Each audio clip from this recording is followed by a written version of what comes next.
So, without any further hesitation, I'd like to introduce our first speaker, Teresa Reyes. She's a research assistant professor here, and she's affiliated with both the neuroscience and pharmacology graduate groups.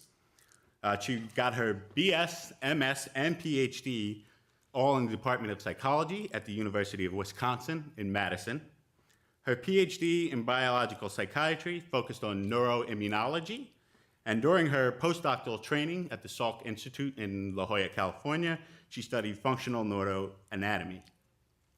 Her research interests focus on how prenatal and postnatal diet can impact development and brain functions, especially in the pathways that regulate appetite and reward. Her work has been featured in many top-tier journals, as well as in the popular media, including National Public Radio. Let's give a warm round of applause for Dr. Reyes.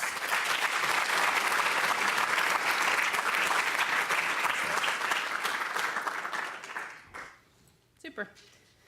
Thank you very much all for coming. I'm actually really thrilled to be participating in a Brain Awareness Week event. I've done 2 other events this week in my kids' schools. So earlier this week, I talked to a pre-K class about what the brain does in the morning. In the afternoon, I gave a couple of lectures to a series of 3rd grade classes.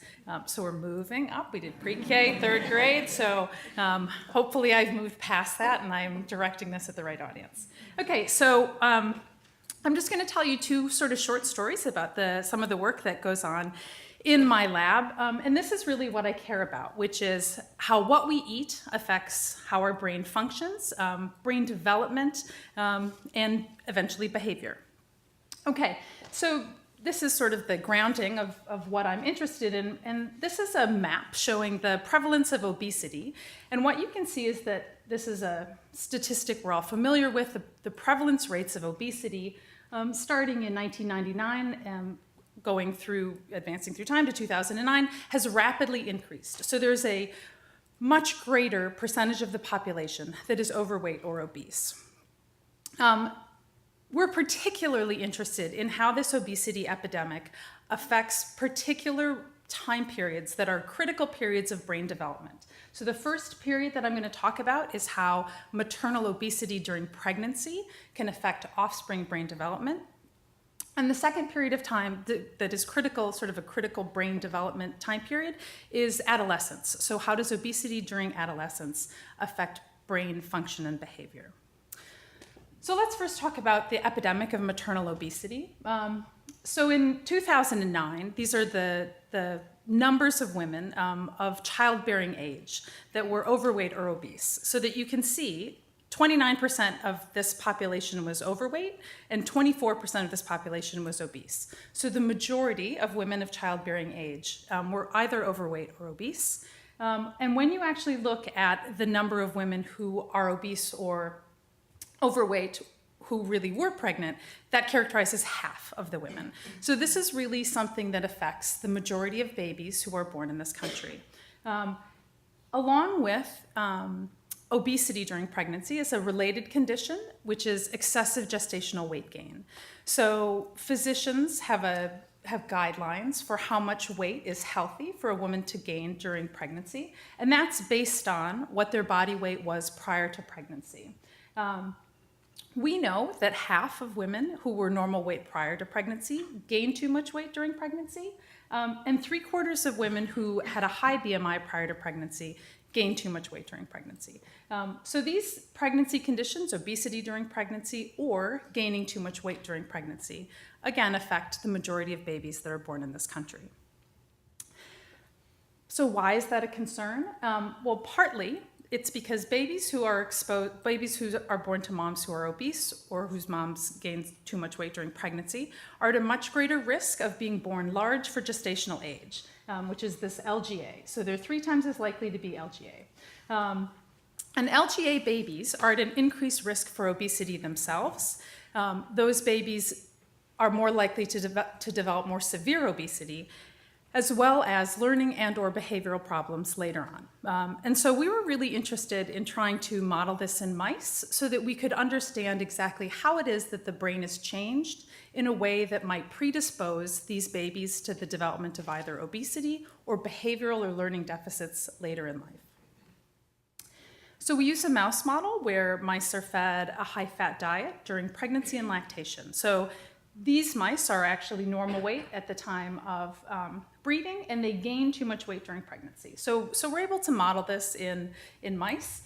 And just like in humans, these pups are born large for gestational age, and they maintain that heavier body weight throughout the period of lactation. And once they're weaned, their body weight eventually normalizes.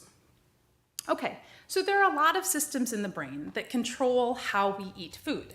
One of these is the sort of homeostatic system that regulates our food intake that is based on our metabolic needs, so eating when we are hungry. But there's this other system within the brain that sort of drives us to eat for reasons that are not related to our metabolic needs. So this is eating when it exceeds your metabolic needs. So eating because it's tasty, or because it's sweet or salty or sugary or fatty, or you're bored, or you're out for dinner, or you're tired, or all these reasons that we tend to eat that are not related to just being hungry. So the question was, and it's really this hedonic eating, which tends to be very calorie-dense types of food, that is really going to predispose for obesity or set up this obesity risk. So what we did was to look at the offspring once they were adults. So the moms ate a high-fat diet during pregnancy and lactation, and then we looked at the adult offspring. It's a very simple task in which we give the mice a choice to drink sucrose or water, or to eat a high-fat diet or a chow diet. All animals prefer either the sweetened solution or the high-fat diet, so that's a preference over 50%. But if the mom ate a high-fat diet during pregnancy and lactation, those offspring as adults have a significantly stronger preference for that sugary solution and that high-fat food. Okay, so then we wanted to look at some of the circuits within the brain to see if we could better understand how the brain is changed in a way that would underlie these behaviors. So we have this circuitry in the brain that tells us when something is rewarding, things like food, social interaction, for some of us exercise, for some of us when we're done exercising.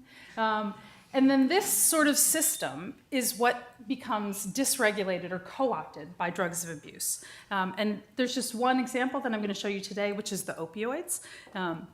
So opioids are molecules that function within this reward circuitry. And when we looked at the expression of opioid molecules, so this is one of the ligands and this is a receptor, what you can see is that there was this significant dysregulation of this system in the offspring brain if the mom ate a high-fat diet during pregnancy and lactation. Okay, so let me just show you a short story about some of the other sort of neurobehavioral and cognitive learning endpoints that we've looked at. The reason we've done that is that there is data in the literature to support the idea that maternal obesity or pre-pregnancy BMI can also set up a risk in the offspring for cognitive or behavioral deficits. So to do this in the mice, we use a 9-hole mouse operant chamber. The mice, and it's amazing, they really do learn this task.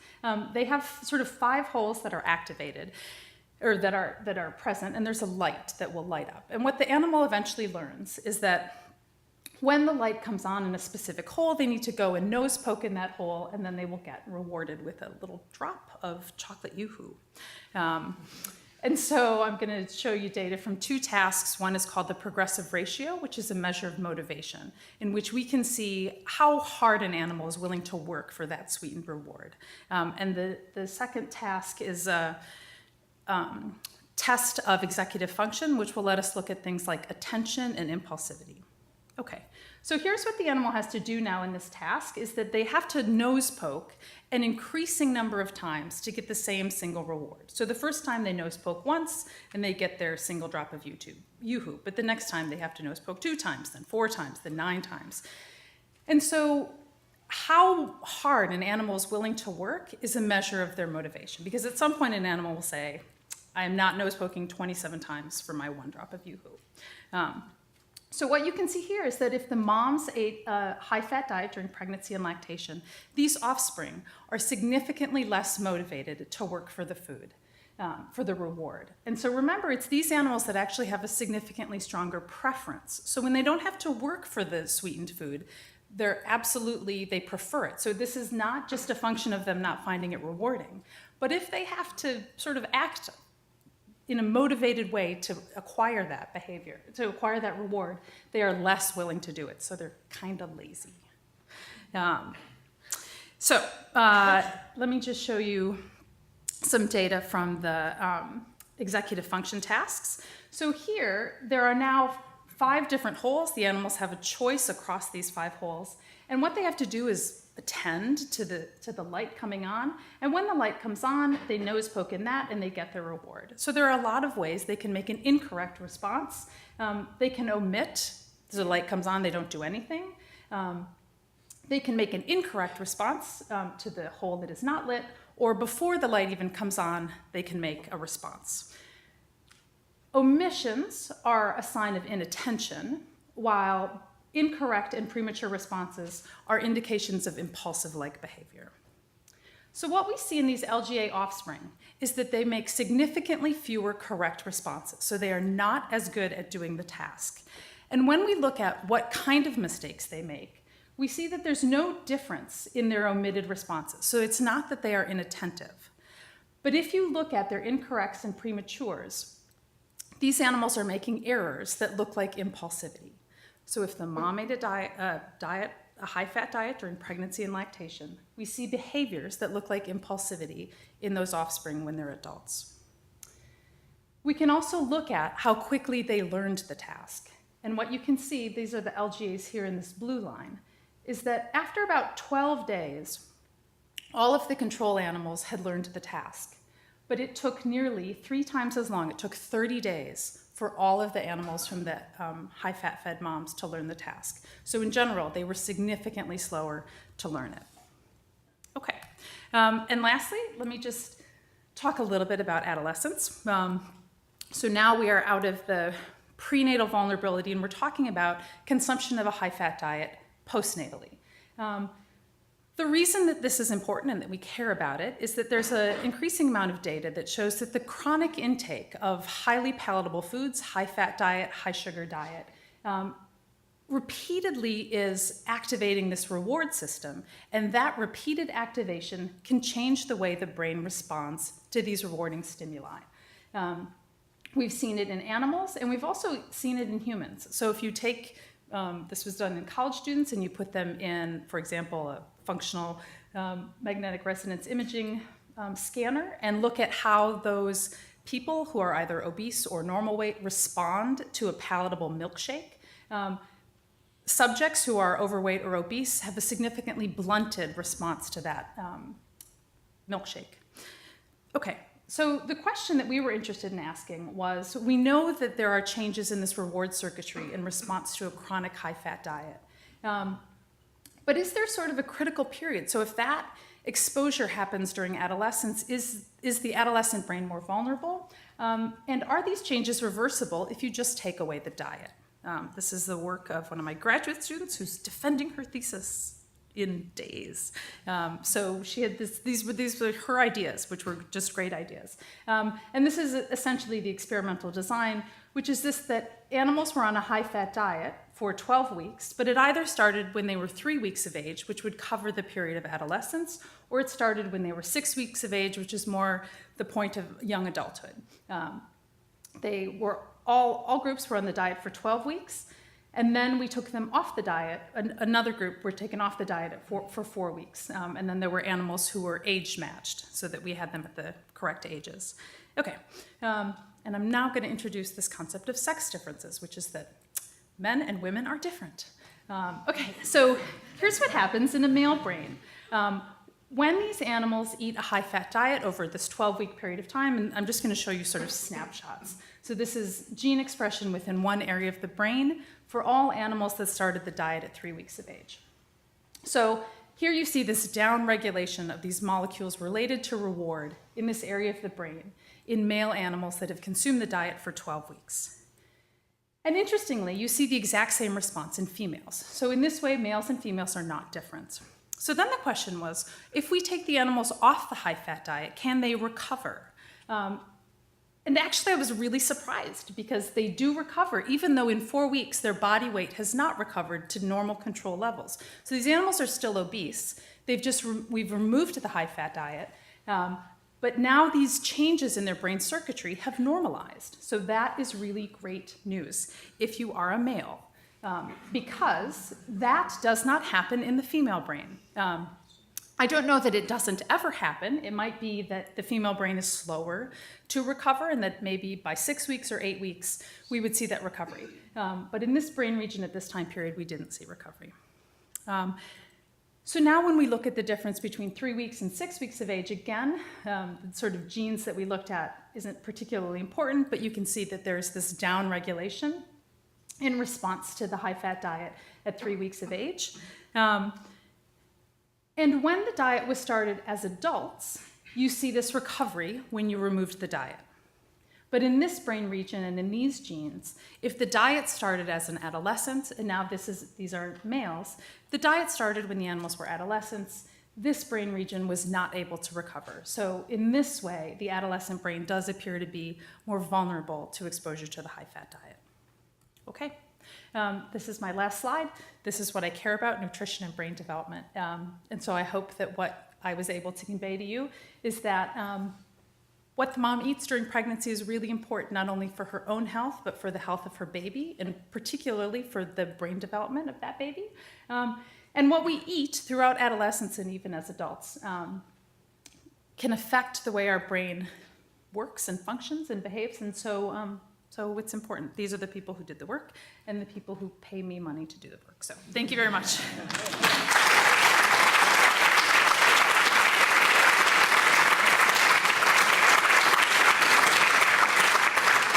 We have about 5 minutes for questions, and we have microphones on either side if you guys want to chime in.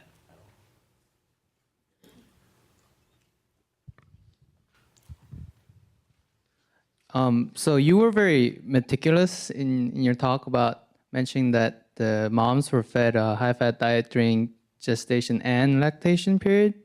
Has there been any further study to see like if only gestation or only lactation period can affect the brain development as well? Yeah, it's a great question. And the reason that we do gestation through lactation in rodents is that we want to try to more fully match what happens in a human pregnancy and brain development in the rodent. So rodents are born with a more immature brain so that the first 3 weeks of life is more akin to the third trimester of a human. So that was why we did that. But in these rodent studies, there have been other groups who've split out the lactational period versus just the gestational period. And it's very clear that what happens in lactation also is important in its own right. We've also done work to look at whether or not obesity prior to pregnancy, in the absence of obesity during pregnancy, can have any of these adverse effects on the brain, and it does. So that risk can be imparted even prior to pregnancy.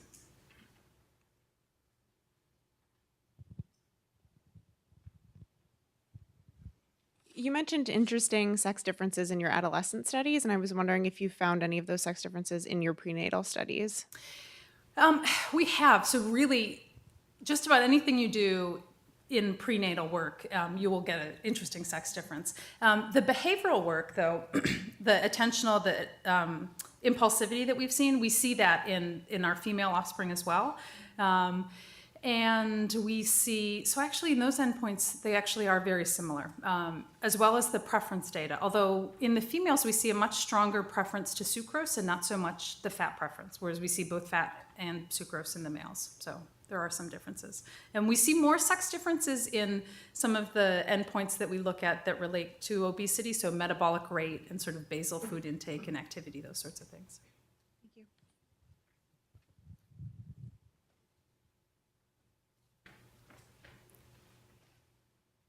Hi, thanks. I was wondering if you've taken this out to further generations, the prenatal stuff. Have you looked into the grandchildren of these mice and seen if the effect lasts if you take the children and keep them on a regular diet? Yeah, exactly. Super interesting area of research. We have not done it yet. We think about it. We actually thought about one study to do with, we had just a cohort of very obese males that still existed in the lab. So we said, hey, let's just see, if we can look at male, transmission of this phenotype. And I think we bred 8 obese males and 8 normal weight males, and none of the obese males sired pregnancies. So it was like, okay. They were very old though too, so that was so old. But that in itself was sort of like, well, that's interesting. We should probably follow that up. But so it's something that we think about. But there are other groups that are doing that.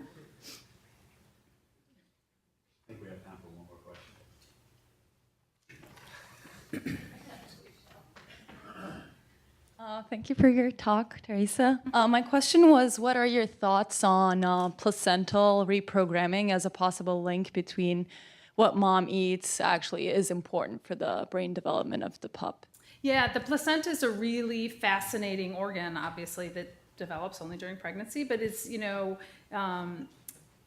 the point of communication between what's in the mom and how that gets translated to the baby. And so there is a lot of really interesting work showing how the placenta changes in response to maternal high-fat diet. And there are very clear changes that involve oxidative stress, and there's even morphological changes. And so I think that's an important conduit that could be transmitting this phenotype. But I do think that there's also probably specific components like fatty acids in the diet that are actually getting to the baby, so that it's not just mediated by the placenta, but placental dysfunction is part of the phenotype. Okay, thanks.